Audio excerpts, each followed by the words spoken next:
You're watching Toronto Sports Rush on the Bet Rivers Network. Welcome into the Toronto Sports Rush. EJ Hradek here, and really excited today here on the TSR as we give it the short term there. We get Steve Simmons from the Toronto Sun, longtime columnist for the Toronto Sun, and does a terrific job covering all the different sports. One of the great notes columns still out there. You can get every Sunday, and joining us here on the Bet Rivers Network, Steve. It's been a tough go for the Toronto Maple Leafs this year. Where do you begin, even with where things are? Well, you begin from my perspective. You begin with this is the end of a very long run of almost being good enough. And I think, I'm not going to say they've been a contender for 9 years, but they've been a very good NHL team, regular season-wise, for 9 years, and never seemed to be able to find their legs or whatever it was come playoff time to have a real good run. But they had, making the playoffs 9 years in a row is an impressive number by itself, and to do it with, I think averaging around 100 points or just over 100 points over 9 years is impressive as well. What's not impressive is that once the season ended and the playoffs began, they weren't able to put that group together and succeed when it really matters. Steve, when I look back on things, and we'll get to the current situation right now, I mean, it's not been good. They're sitting second to last in the Eastern Conference and just coming off a trade deadline where they had to move off some players, and certainly they faced some significant decisions ahead. But, when I look back, to me, the thing that I really scratch my head about is Brendan Shanahan had a good plan. They executed it early. Why he would turn things over. The Toronto Maple Leafs, which one of the big-time sports franchises in all of sports, and certainly maybe the biggest in the NHL, he would turn things over to an inexperienced general manager and an inexperienced head coach at the NHL level for several seasons, which I think in the end, when we look back on it, really probably was, to me at least, was the biggest issue. Player personnel could have made a few other moves, but that goes back to the manager. Why Kyle Dubas and Sheldon Keefe for such a long stretch with a team that could afford to go out and get more experienced people?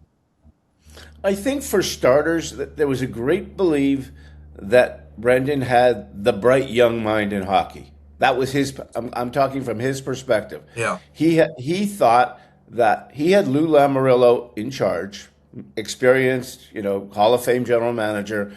And I thought Lou Lamoriello did a terrific job in the early phases of the Maple Leafs in forming what they could or would become. And there came a point where Shanahan had to make a decision.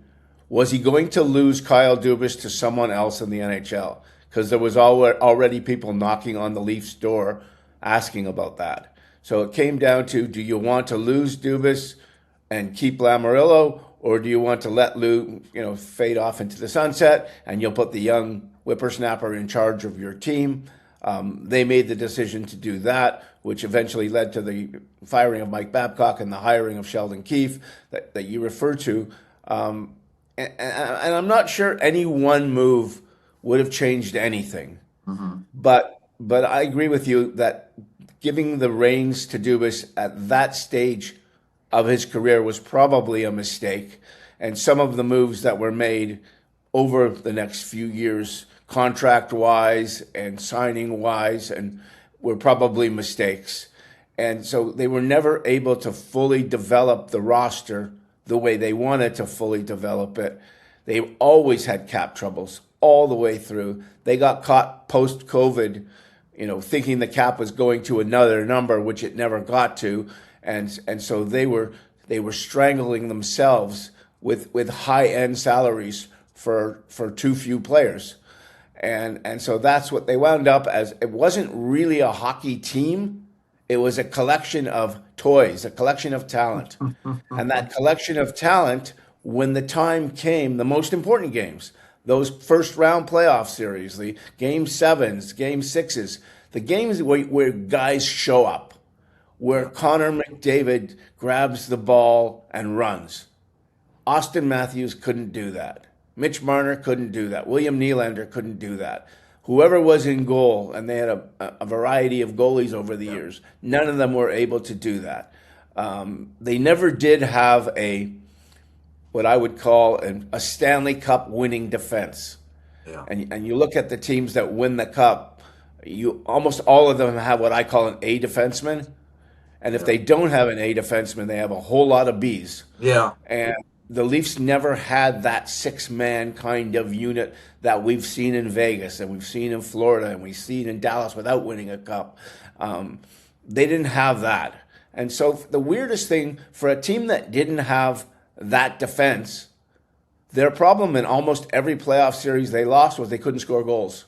It wasn't that they were giving up too many. Yeah. It's that they were losing 2-1 in Game 7 or 3-2 in Game 7 in overtime or something like that. And their big guys who were among the best players in the NHL couldn't get it done when it mattered most.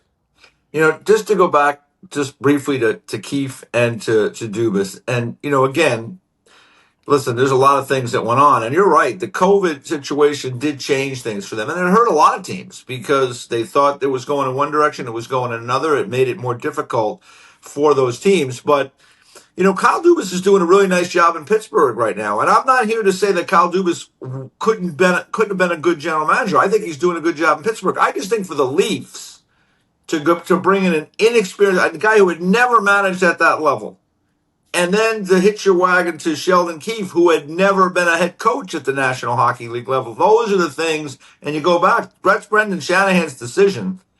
So for me, those were things that it's hard to explain for me. I mean, you have that kind of money and that kind of power. You go out and find the very best coach you can find. You find the very best general manager you can find.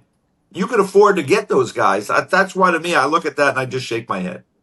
Yeah, and it's funny because I look at it a little differently, I think, than you do. Maybe because I lived through decisions that were made and how they were made and why they were made. And I have a great deal of respect for Brendan Shanahan. Yeah. And so let's go back to the beginning before they draft Austin Matthews. Yeah. Because that's the changing point. That when you have first pick in the draft and you get that, guy who scores 4 goals in his first game kind of player. Brendan made a decision. And he went to Dave Branch, who was running the Canadian Hockey League at the time and was running the Ontario Hockey League. And he said, tell me the 3 smartest people in junior hockey. Mm-hmm. And he was given 3 names. The names are Kelly McCrimmon, Kyle Dubas, Mark Hunter. He tried to hire all 3. Yeah. He got 2 of them. 2 of them, yeah. One of them, in my opinion, today is a top 3 general manager in the NHL. Yeah. Maybe if Mark Hunter was a general manager, he might be a top 3 general manager in the NHL. And right now, considering what's happened in Pittsburgh, you can say that. Yeah. Kyle's doing a terrific job in Pittsburgh. I agree. 9 years later, Kyle Dubas has grown into a very nice NHL GM. Yeah. But at the time, they're all Brandon. Kelly McCrimmon is in Brandon, and Dubas is in the Sioux, and these are junior guys. Yeah. And Shanahan believed in all 3 of them and wanted to hire all 3. He hired 2. Turns out the 2 couldn't work together. Yeah. They were of different hockey minds. Mm-hmm. And you have to be on the same page to be able to work together. So he wound up having to decide between, it was like a first among equals kind of situation. Yeah. He had to decide between Mark Hunter and Dubas who was going to be the GM. Because both of them wanted the job. Yeah. And he picked Dubas, which meant Hunter left. So Dubas moves into the spot too soon, as you will agree. But he, not just that, he loses one of his top lieutenants. Yeah. Immediately. Yeah. It's a tough one to go to. Years ago, the Leafs brought in John Ferguson Jr. Mm-hmm. I remember it well. It was a horrible decision. But in fairness to Fergie, and I'm not going to be very fair because he was the worst general manager I've ever been around. He brought Craig Button in as his assistant. Yeah, and Craig Button had worked for Dallas and other teams before and had some success. And so I thought the Craig Button hiring was the only really good thing John Ferguson did in his rather dismal stint with the Leafs. But having that second guy matters sometimes. Lou Yeah. Lamoriello for years had David Conti right Yeah. beside him in New Jersey. You often need that guy beside you. I mean, David Poyle is a great general manager in my mind. Had Paul Fenton in Nashville for all those years. That kind of guy helps. Kyle didn't have that. Shanahan was a very good organizer of putting things together. I don't think he was a great great vision of what his team was or where they were going. We often disagreed on that in our conversations. It's funny about Shani because I recently rewatched some of the documentaries on Red Wings Avalanche, and where you remember the great rivalry those two teams had, and like the necessity for physical play in the series, and particularly as you get further along. And people will say the game has changed, and it has. But I just talked to Glenn Gulletson, the coach of the Dallas Stars, yesterday, and he still is very much of the mind that for the Dallas Stars to win the Stanley Cup, they have to be more willing to engage in a little hand-to-hand combat during those really hard playoff series. So you still need that in hockey. And Shanahan, who was the epitome of a power forward, never really seemed to embrace that, or at least the teams that he was overseeing never really had that as part of their DNA. Well, they kind of, on occasion, they would bring people in. And they brought Wayne Simmons in late in his career, hoping that he could be one of those kind of guys. And they brought Brian Boyle in, early in But those guys were late in the game. They didn't really go. They were tough on that. They did not have a in their prime Corey Perry kind of guy, which they had Zach Hyman though. Yeah, and Zach Hyman was a real that was one of the great mistakes of the operation was letting Zach Hyman walk away for a $5 million contract, which seems like a bargain by today's standards. Yeah. But he was a power forward who played that kind of game, and they had some other guys that kind of played that way. Yeah. Ilya Mikheyev early on was that kind of a sort of troublesome, and for a very short time, Pierre Engvall could do some things that way, but they did not have. No, they didn't have those Bill Guerin type of And they're hard to come by. Listen, they are hard to come by. But it just didn't seem like they didn't embrace that element. I think they would have benefited because Matthews isn't a physical player, and Marner isn't a physical player, and Nylander isn't a physical player, and John Tavares isn't a physical player. And those were their four best forwards when the team was at its best. Were not physical players. And in the end, we're not guys who were what I would call playoff tough, other than Nylander, who sort of marches to his own, world there. He seemed to be sort of oblivious to the pressures of playoffs where the other guys all tightened up. All right, so we've relitigated the past a little bit, but let's get to, unfortunately, we have to get to the present. And, the problem the Leafs have now is they sit here 15th out of 16 in the East. As we currently are sitting, they're 7th worst point-wise in the NHL. And that is important, as you know, because if they were to end up outside of the top 5, or the bottom 5 in this case, they lose that draft pick, that first-round draft pick to the Boston Bruins. And when we look back on that trade, Fraser Minten and a first-round pick, for Carlo, I mean, that's a fleecing. In retrospect, I mean, because that would be just, I don't want to say it's disastrous, but that's a really bad piece of luck to lose your first round pick if they do this year. So where do you stand on whether or not the Leafs can bottom out? I mean, they're 0-6-2 in their last 8. They haven't won a game since February the 3rd. Matthews hasn't scored in 12 games. They've gutted the team a little bit with trade deadline deals. Can they sink into that bottom 5, which in this case would be extremely advantageous to their future? I suggested around December to one of the Leafs upper-ups that the best thing they can do now is tank the rest of the season. Yeah. And they were so offended by the concept at the time. Even the thought. Even the thought offended them, and they were very offended by the concept of it. And here we are, and it's March the 12th, and the only thing really they have to play for is to get into the bottom five, which the way they're playing might be a possibility, even though it seemed highly unlikely a month ago, because that's some hope getting a draft pick. Because if you don't get that pick, and you got to try and build your roster right now from where you sit, there are 4 players left from the team that played Washington the first time they made the playoffs. Yeah. I think it's 4. It's either 3 or 4. Well, you got Matthews, right? You got Nylander. You Matthews, Nylander, and Riley, I think, are all. So Riley, right? Yeah. But they made a deal for Brendan Carlo, thinking he could bring a certain aspect of stability to their defense. And sometimes when you play for a team, I'll use the Bruins as an example because that's the team we're talking about here. When you play for a team that's very defensively structured, it can show a defenseman for not being as good as he is because the structure is so strong. Yeah. And so he falls into that and plays that way, the way the team plays. And we've seen that before. I remember years ago, Matt Carl was playing with Chris Pronger. Mm-hmm. And when you play with Chris Pronger, you're playing with one of the best to ever play. Yep. And everyone, GMs across the league thought Matt Carl was something. And then, of course, somebody signed him as a free agent and paid way too much money, and it turned out that he wasn't something. Yeah. He was just a guy. And I think that what the Leafs discovered with Brandon Carlo is he's just a guy. Yeah. And they hoped that he could help them with Morgan Riley, because last year they had a first pairing on defense that was pretty good in Chris Tanev and Jake McCabe.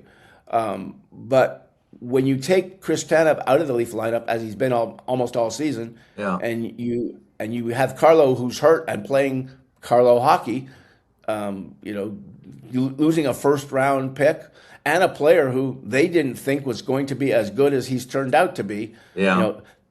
That's Brad Treliving's Matthew Tkachuk deal, 2,000 miles east. Yeah.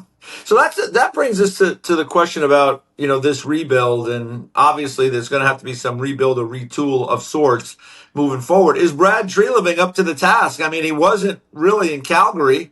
He had a good team there that he left kind of, in pieces, so to speak, and they're still dealing with the aftermath. And, now here he is in Toronto. And, to be fair, last year, this was a team, I mean, they were maybe one win away from going all the way to the final. I mean, it was probably the best run they had in that whole time. But obviously a lot has changed in not even a full calendar year. Is Brad Treliving, in your mind, the guy to fix this? Here's the challenge for anyone in Keith Pelly's position right now as the CEO of Maple Leaf Sports. And he's overseeing this whole thing now too as well. Yes, so that's different. He essentially acts as the owner here. Yeah. And again, I don't know how much he's in contact with the actual owners or not, but he's in charge of the company. Yeah. Therefore, he's in charge of the Leafs. Brad Treliving is one of the finest people you'll come across. Yeah. He is a superb individual. And you want to give him, because he's a superb individual, doesn't make him the greatest GM that ever lived. Yeah. He's not a candidate for GM of the year again. And maybe, as you say, the Maple Leafs deserve to have the best of the best. He's not the best of the best. Now, what he has to present to Keith Pelly or Edward Rogers or whomever is a plan. Mm-hmm.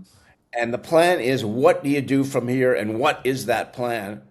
And how can you execute it, and what's it going to cost, and everything involved with it, and how long is it going to take? And if Keith Pelly and his owners buy the plan, they will keep him. Yeah. If they don't buy the plan, I suspect there'll be a new general manager in place. It's a very difficult place where they are right now. Yeah. They don't have a lot. They have a couple of really talented upper echelon forwards who are not having good years. And in the case of Austin Matthews, how many more years does he have under those circumstances? His contract, I think, has got 2 more years after this. Yes, it does. Yeah. So basically, they looked at his 12 years or whatever it is, saying, we got 12 years to win the Stanley Cup. Because you need that number one center guy to win a Stanley Cup. So that's your 12-year window. I think the window closed now. Yeah. Now the question is, do they believe, and sometimes teams mistakenly do this, do they believe they have enough to come back and compete if you fill in, the other spots well enough? I don't happen to believe that. Yeah. I think that they don't have a defense that you can win in the NHL with. I don't think that they have many forwards beyond Nylander and Matthews and Matthew Nyes that you want to build your team around.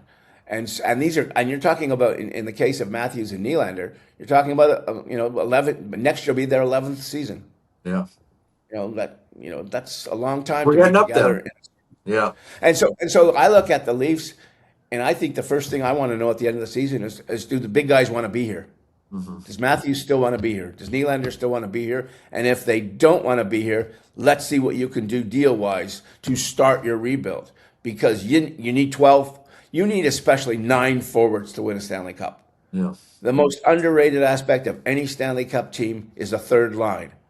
Last year, Florida won the Cup with Lundell and Luosterainen and Marchand as their third line. They were great.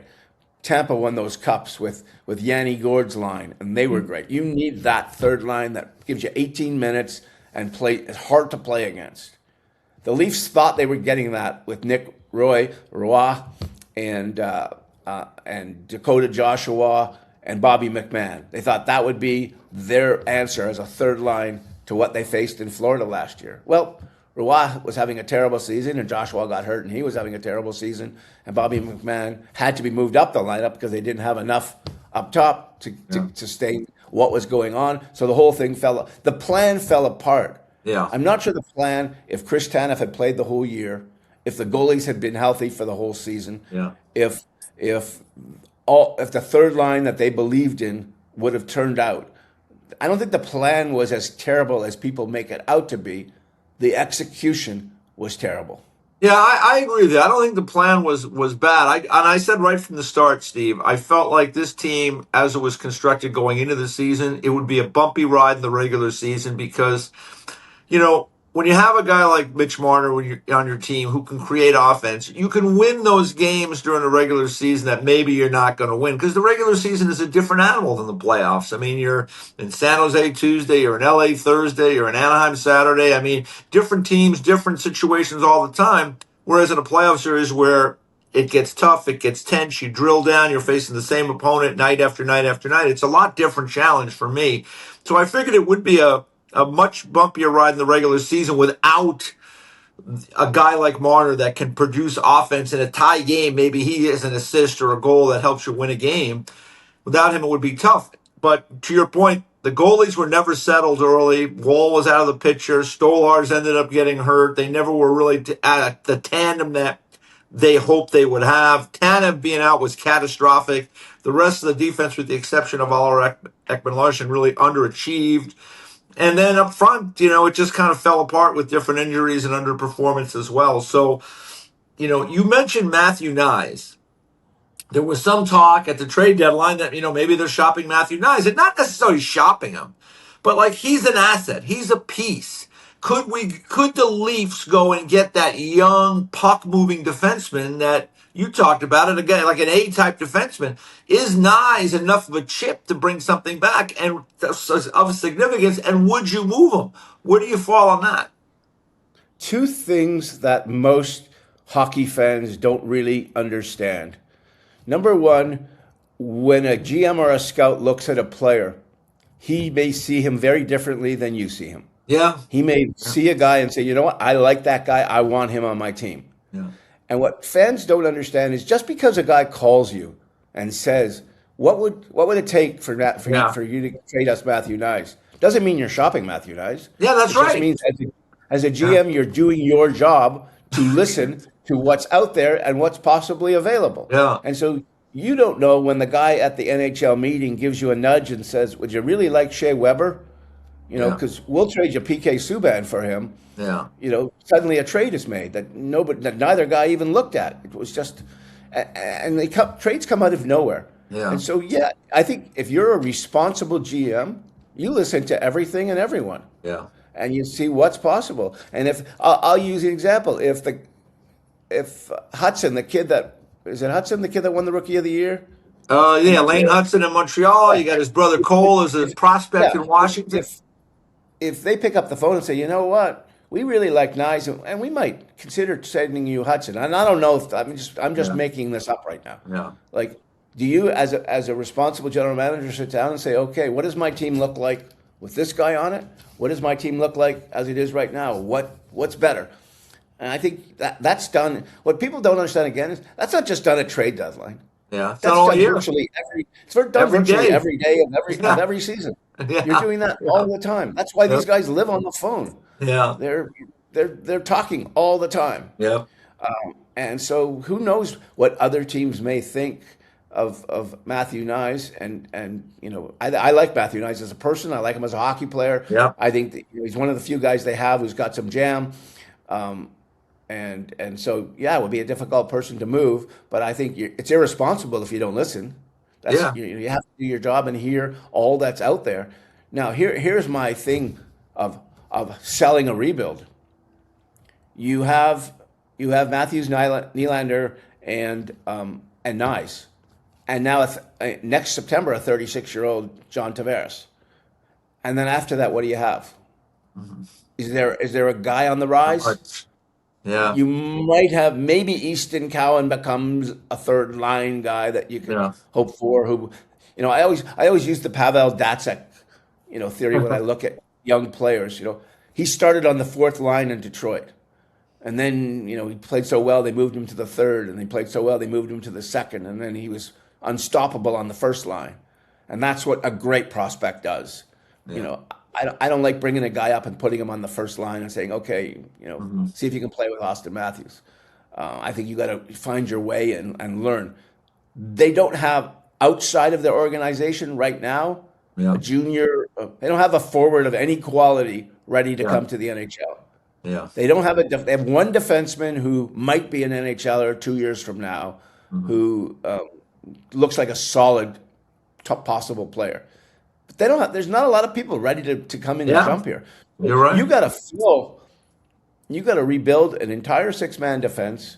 You have to find out whether you can deal Morgan Riley or not, and whether anyone in the world is interested in Morgan Riley. Yeah. And you have to then see what else is available, and how do you build, that 12-man group, and in particular the 9-man group of forwards when you really only have 3 or 4.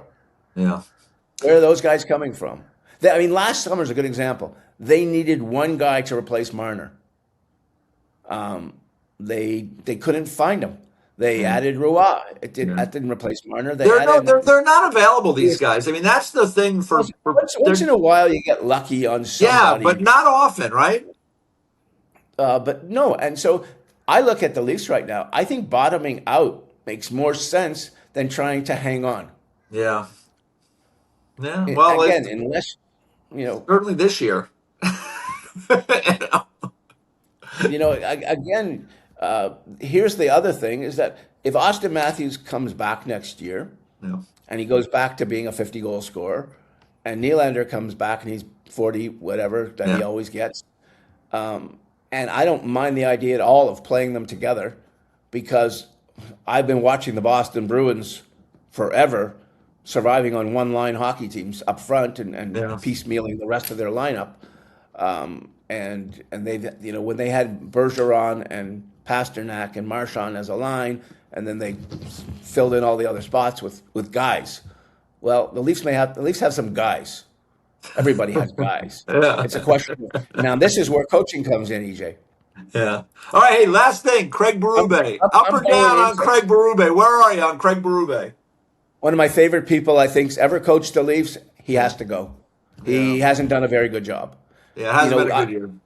If I have Pat Burns in my head, and I think I'll always have Pat Burns in my head. And what Pat Burns did better than any coach I think I've seen up close is he decided what every player's role was.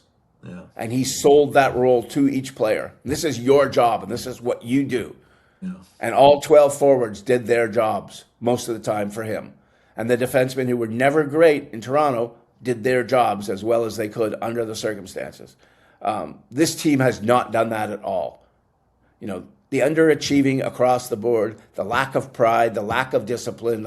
You can run through almost anything. The way they play special teams, the defense, everything to me says whatever Craig Berube is as a coach doesn't work with these players. Yeah. So that to me is an obvious move you must make. Whether that's the only move they make, smarter people than me will make that decision. Well, it's been crazy. Yeah, last year, a terrific year. Got to the second round, lose to the eventual Cup winners. There was hope, optimism this year.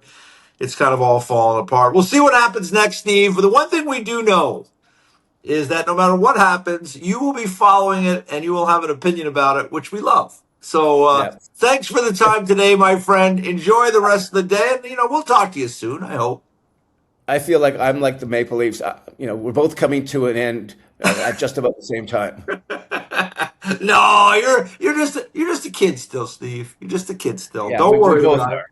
That's right. All right, Steve Simmons from the Toronto Sun joining us here today on the Toronto Sports Rush, presented by the Bet Rivers Network. Take care, everyone. Thanks for watching Toronto Sports Rush on the Bet Rivers Network.